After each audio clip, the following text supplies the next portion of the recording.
మీరు పొంగనాలు చేసుకొని ఉంటారు కానీ, ఈ పొంగనాలు మాత్రం ఎప్పుడూ చేసుకొని ఉండరు. ఇది చాలా హెల్తీ అండి. ఈజీగా చేసేసుకోవచ్చు. ఫస్టు 1 ½ కప్పు సగ్గుబియ్యం తీసుకున్నాను. అవి ఒకసారి కడిగేసి ఒక బౌల్‌లో వేసేసుకోవాలి. తర్వాత ఒక కప్పు పెరుగు దాంట్లో కలిపేయాలి. కొద్దిగా వాటర్ పోసుకోవాలి. అది మొత్తం శుభ్రంగా కలిపేసి మూత పెట్టాలి. బాగా నాననివ్వాలండి. ఇది ఒక పూట ముందు నానబెడితే ఇంకా చక్కగా వస్తాయి. ఈలోపు మనం మిక్సీలో cabbage, tomato, chilli, capsicum, carrot, ginger ఇవన్నీ వేసుకొని కొంచెం చిన్న చిన్న ముక్కలు వచ్చే వరకు మనం మిక్సీ పట్టుకోవాలి. ఆన్ చేసి అలా మిక్సీ పట్టుకొని పెట్టుకోవాలి.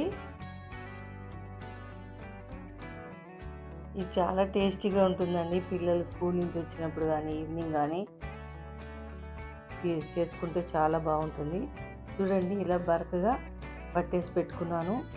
ఇది తీసి చూద్దామండి. ఒక పూట ముందు నానబెట్టుకున్నాను. ఇలా నలిపితే గింజ తగలకుండా మనకి మొత్తం పిండి అయిపోవాలి. అప్పుడు కరెక్ట్గా నానినట్టు లెక్క. దాంట్లోనే ఈ మిక్సీ పట్టిన మిశ్రమాన్ని మొత్తం వేసేసుకున్నాను. కలిపేసుకోవాలి. దాంట్లోనే రుచికి సరిపడినంత సాల్టు, బియ్యం పిండి వేసుకోవాలండి కొంచెం. ఈ బియ్యం పిండి వేసుకోవడం వల్ల క్రిస్పీగా వస్తాయి. దీంట్లో 2 టేబుల్ స్పూన్ వేసుకున్నాను. ఇది మరీ లూజ్గా కలుపుకోకూడదు. స్టవ్ పై గుంట పెనం పెట్టుకున్నాను. దాంట్లో కొద్దిగా ఆయిల్ వేసి ఇవి రౌండ్గా ఉండలు చుట్టి పెట్టుకోవాలి. ఒక 5 నిమిషాలు లో ఫ్లేమ్లో పెట్టుకుంటే చక్కగా వేగిపోతాయి.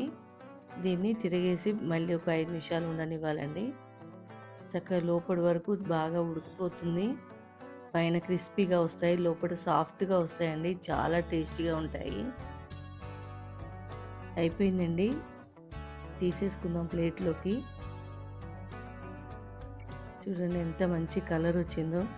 ఈ వీడియో మీకు నచ్చినట్లయితే ఒక లైక్ చేయండి. కొత్త వారైతే సబ్స్క్రైబ్ చేయండి. ఇది చాలా చాలా బాగున్నాయి. చూడండి ఎంత లోపల ఎంత సాఫ్ట్గా ఉందో, పైన అంత క్రిస్పీగా ఉంది. Thank you for watching.